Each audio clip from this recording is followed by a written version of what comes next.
केन्द्रापड़ा जिला तिखिरी पंचायतर सरपंच ChameliOjha को कोर्टरू मिली आश्वस्ति।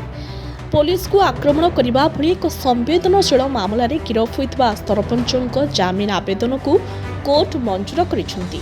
Kendrapara sub divisional judicial magistrate court ChameliOjha को यह जामिन प्रदान करछंती। कोर्ट का निर्देश अनुसार 30,000 टंकार बॉन्ड एवं 2 जन जामिनदार बदल में सरपंच ChameliOjha को यह शर्तमूलक जामिन मिली। सूचना योग्य जे गत 10 तारिख गणमाध्यम चर्चा चामेली को महाकालपड़ा पुलिस शनिवार गिरफ्त करथिला।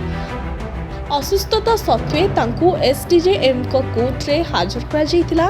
तांको नामरे महाकालपड़ा वीडियो रविनारायण आचार्य अभियोग और पुलिस सब इन्स्पेक्टर तपस्विनी विश्वास अभियोग रे रुजु होइथिबा मामला रे जामिन नामंजूर हेबारु केन्द्रापड़ा उपकारागार को पठाई दिया जायतिला। से असुस्थ होइथिबारु बारीमूल जेल कर्तृपक्ष तांको केन्द्रापड़ा जिला मुख्य चिकित्सालय को पठाइथिले।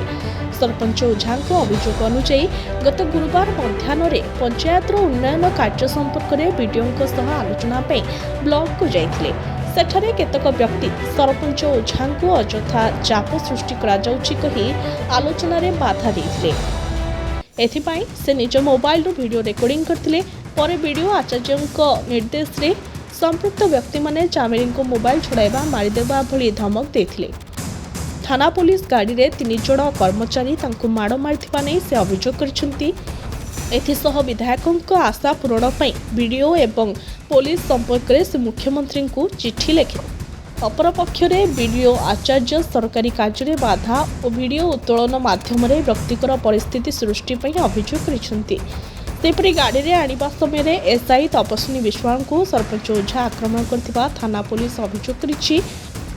अपरपक्ष रे गत गुरुवार अपराह्न रे सरपंच ओझा थाना रे असुस्थ हेबारु तांको जिला मुख्य चिकित्सालय रे चिकित्सा करा जाउथला।